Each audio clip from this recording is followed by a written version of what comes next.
Hello दोस्तों, welcome to your YouTube channel Big Money Analysis. आज का वीडियो का टॉपिक बहुत इंटरेस्टिंग है। जो कहा वो हुआ, ये हमारे आज के वीडियो का टॉपिक है। वो क्या है अभी आगे जाके हम लोग वीडियो में देखेंगे। अगर आप मेरे यूट्यूब चैनल पे नए हो, please subscribe to this YouTube channel. इस यूट्यूब चैनल पे आपको बहुत सारी इन्फॉर्मेटिव चीज़ें सुनने देखने मिलेगी।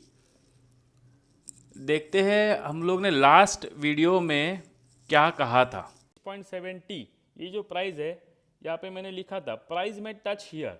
ये प्राइस टच हो सकता है लेकिन कभी होगा। ये जो कैंडल है, इसका जो लो प्राइस है 24,571.75, इसके ऑपोजिट, इसके पैरेलल ऑपोजिट अगर ये कोई लोअर लो कैंडल बन जाती है, then definitely price will touch here 24,226.70। Definitely it will touch here, but उसके लिए लोअर लो बनना ज़रूरी है। लास्ट वीडियो में मैंने कहा था, जैसे कि आपने देखा होगा अभी, 24,226.70 और 23,869.60 लेवल डेफिनेटली टच होंगे। कब? जब इस कैंडल के ऑपोजिट पैरेलली लोअर लो कैंडल बनेगा। वो कैंडल बन गया है और ये लेवल डॉट टच हो गए हैं। ये है वो दो लेवल 24,226.70 और 23,869.60। देखिए यहाँ पे 23,869.60 टच करके प्राइस कैसे बाउंस बैक हुआ है। यहाँ पे इतने बिग बुल्स बैठे हैं कि इन्होंने बेयर्स को रिजेक्ट कर दिया है। तो क्या हम लोग अभी कह सकते हैं कि यहाँ से रिवर्सल आ सकता है? वी डू नॉट नो, क्योंकि अभी यहाँ पे कोई रिवर्सल सेटअप नहीं बना है। जब रिवर्सल सेटअप बनेगा, कुछ साइंस दिखेंगे रिवर्सल आने के, तभी मैं आपको बताऊंगा कि अभी प्राइस रिवर्स जा सकता है। अभी मुझे बताओ, ये इतना एक्यूरेसी, इतनी अच्छी एक्यूरेसी आपको कौन सी स्ट्रैटेजी में मिलती है? अगर आपको ऐसी कोई स्ट्रैटेजी पता है तो मुझे बता दो, मैं वो सीख लूंगा और ये सब छोड़ दूंगा। इतना पिन पॉइंट एनालिसिस कोई करके दे सकता है क्या? कोई इंडिकेटर आपको बता सकता है क्या? कोई अलग स्ट्रैटेजी, कोई वेव, गैन, ऑर्डर वॉल्यूम और क्या क्या लोग पता नहीं क्या क्या यूज़ कर लेते हैं, नॉनसेंस इंडिकेटर्स यूज़ कर लेते हैं अपने ट्रेडिंग के लिए और अपना पैसा वेस्ट करते हैं, उसमें बहुत बड़ा लॉस कर देते हैं। इतना बड़ा स्ट्रैटेजी, इतना अच्छा स्ट्रैटेजी आपको कहीं पे मिलता है क्या? आप मुझे बता दो। मैं हमेशा कहता हूँ, मुझे लोगों को मैसेजेस आते हैं, वो कहते हैं कि सर क्या फिर फंडामेंटल एनालिसिस कुछ मैटर नहीं करते क्या? मैं कहाँ कहता हूँ कि वो मैटर नहीं करते। फंडामेंटल एनालिसिस मैटर करते हैं, बट आप उसका यूज़ समझ लीजिए। फंडामेंटल एनालिसिस का यूज़ क्या है कि वो वहाँ से, वो फंडामेंटल एनालिसिस यूज़ करके वहाँ से आप अच्छे स्टॉक्स पिक कर सकते हो। स्टॉक्स, कंपनी शॉर्टलिस्ट कर सकते हो कि भाई मुझे इस कंपनी में इन्वेस्ट करना चाहिए, मुझे इस कंपनी के फंडामेंटल अच्छे लग रहे हैं, ये कंपनी आगे जाके ग्रो हो सकता है, या फिर अभी ये कंपनी स्ट्रांग दिख रहा है फंडामेंटली, इसमें इन्वेस्ट करना चाहिए। आप वहाँ पे ऐसे स्टॉक्स, कंपनी शॉर्टलिस्ट कर सकते हो। बट क्या ये शॉर्टलिस्ट करने के बाद आप एंट्री कहीं पे भी ले सकते हैं क्या? ऐसा होता है क्या कि आपने एंट्री ले लिया और तुरंत आपको प्रॉफिट होना चालू हुआ? ऐसा नहीं होता है। मैंने ऐसे कई पोर्टफोलियोज देखे हैं जहाँ पे उन्होंने फंडामेंटल एनालिसिस करके इन्वेस्ट किया है। उस कंपनी में इन्वेस्ट करने के बाद, उस कंपनी में, वो कंपनी के पर्टिकुलर स्टॉक में एंट्री लेने के बाद उनको 40-45% का ड्रॉडाउन भी हुआ है। तो क्या फ़ायदा अगर 40-45% का आप ड्रॉडाउन ले रहे हो, उसके बाद प्राइस ऊपर चली जाती है और आपको फिर उसके बाद 30-35% का प्रॉफिट हो रहा है, फिर लोग चिल्लाने लगते, देखो मैंने 35% का यहाँ पे रिटर्न्स मुझे मिले हैं इस कंपनी में। लेकिन भाई वो कौन बताएगा कि तूने 40-45% का ड्रॉडाउन भी तो लिया था। 40-45% ड्रॉडाउन जाने के लिए आपने कितना टाइम उस कंपनी में आप इन्वेस्टेड रहे अननेसेसरली? आपने, you have park your money for no reason. वो जो ड्रॉडाउन हो रहा था तब आपको जो इन्वेस्टेड पैसे थे उसने आपको कुछ रिटर्न नहीं दिए थे, और क्या गारंटी कि वो ऊपर ही चला जाए?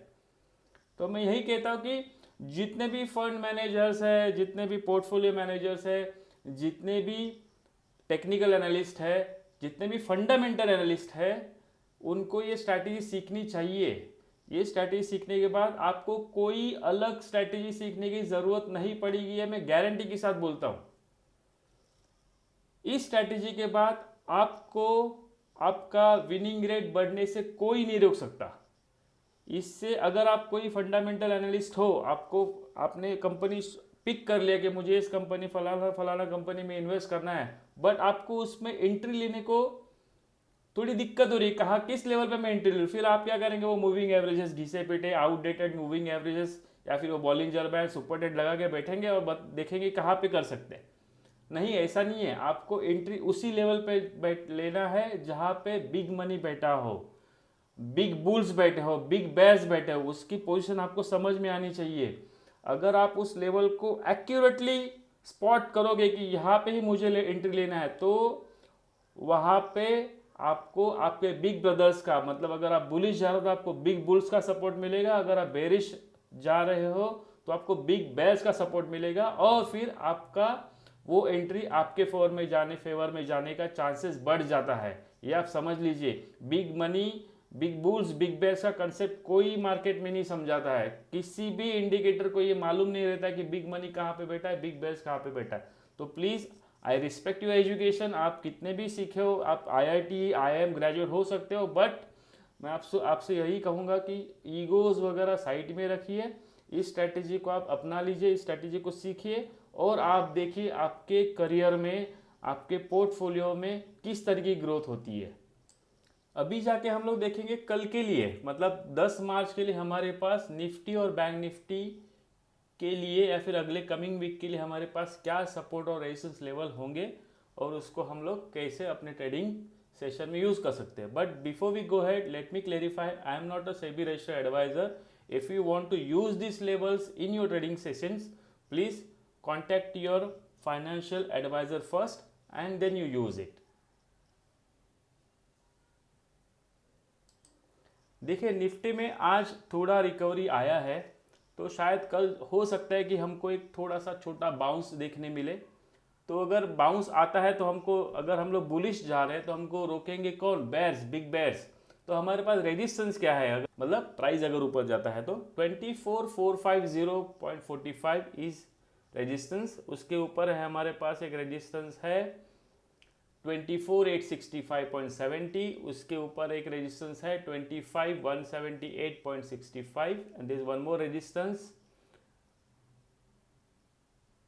25,713। ये रेजिस्टेंस हमारे पास है। सपोर्ट्स हमारे पास क्या होने वाले हैं, सपोर्ट्स हमारे पास है 24,008, उसके बाद एक सपोर्ट है 23,869 and there is one more support 23,298.55 और एक सपोर्ट है 22,822.55। ये सपोर्ट और रेजिस्टेंस हमारे पास है अभी निफ्टी के लिए फिलहाल। अभी देखेंगे ये, इसको ऑब्जर्व करेंगे और देखते हैं कैसे प्राइस यहाँ पे रिएक्ट करती है। अभी देखते हैं बैंक निफ्टी में हमारे पास क्या सपोर्ट्स और रेजिस्टेंस लेवल हो सकते हैं।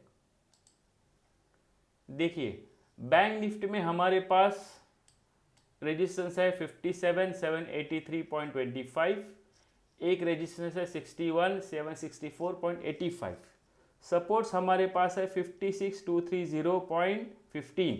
अभी आप कहेंगे कि ये सपोर्ट है, प्राइस तो इसके नीचे है, लेकिन ये वीकली सपोर्ट है, वीकली सपोर्ट है, मतलब ये कैंडल आज स्टार्ट हुई है, तो क्या हम लोग बोल सकते हैं कि वीकली सपोर्ट टूटा है या फिर इसके नीचे कैंडल क्लोज बिलो हो चुकी है वीकली कैंडल? नहीं, जो मेरे वीडियो पहले से देखते आ रहे हैं उनको पता है कि spiking is an attempt, closing below is like a sign, stamp and delivered. इस सपोर्ट के नीचे ये, because this is weekly support, तो वीकली सपोर्ट के नीचे वीकली कैंडल इस लाइन के नीचे क्लोज बिलो होनी चाहिए, तभी हम लोग कहेंगे कि ये weekly support is negated. But अभी भी ये सपोर्ट निगेट नहीं हुआ है, तो ये सपोर्ट अभी भी इंटैक्ट है। इसके नीचे और एक सपोर्ट है 55,843.90 और एक सपोर्ट है 55,589.25 और सबसे क्रूशियल सपोर्ट हमारे पास है 54,582.55।